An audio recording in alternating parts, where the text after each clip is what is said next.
most of us, purchasing a home is the biggest investment we will ever make. So is a home inspection an important thing to consider? Joining us now to tell us is Eric Lipkin, owner of Pillar to Post in Enfield and Longmeadow, with tips on getting your home inspected. Eric, nice to have you here. Thanks for having me back. Welcome back. What is a home inspection? A home inspection is a visual inspection of the mechanical and structural parts of the house. So when someone is purchasing a home or, finds the home that they want, they should definitely get a home inspection before purchasing it. Why? Well, it's such a big investment, as you mentioned. And so you don't want any big surprises, right? So to hire a professional, trained inspector to look for those surprises, and not only do that, but we can also educate the buyer during the process. We encourage people to follow along so we can explain the heating system, explain the maintenance that needs to be done. So we're not only just looking for problems, we're also educating along the way. Because when we look at a home, what we look for is when I look for is the visual. What does it look like? Is the layout right? Is the, does it look like something I could live in? But you don't always consider all those things that are behind the walls or in the basement, like the electrical panel or the heating system. Sure. Sure, and when you first decided you wanted to buy that house, I'm sure you didn't take the electrical panel off, look inside the viewport of the heating system, get up on the roof, look down the chimney flue. Those are all things that a home inspector can do for you to really dig in and look at the big picture. Now, what does it typically cost to get it done?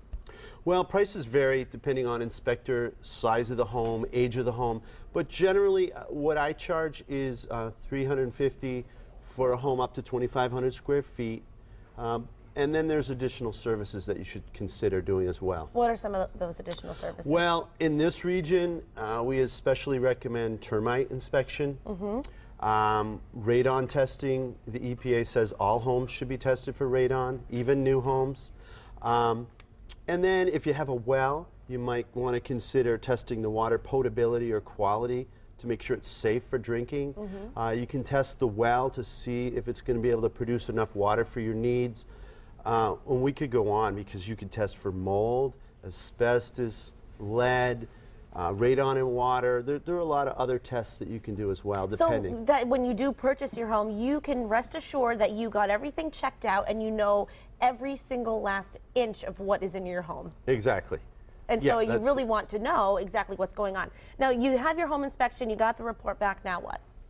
Well, after you get the report, you're going to read it over, call the home inspector back if you have any questions. Is this a big deal? Where did you find this? Please explain to me more about this. At that point, usually the realtor and the buyer sit down, they go over anything that they might want to, have corrected. And that's where the realtor takes over, and they can work on that from there. With the seller. Right. So it sounds like it's something you definitely want to get. It's one of the biggest investments you're going to make in your life. So why not just get that home inspected? Thanks so much. And it's great to have you here and to give these tips to us. I know we wanted to mention something really quick. Well, speaking of giving, I'm on the Storrs Library Board of Directors in Longmeadow, and we are part of Valley Gives this year, and we would love if people would consider donating. Wonderful. It's always nice to get support from our community. Thanks so much, Eric. Nice Thank you, to have Ashley. you here. Pleasure. Happy holidays. You too.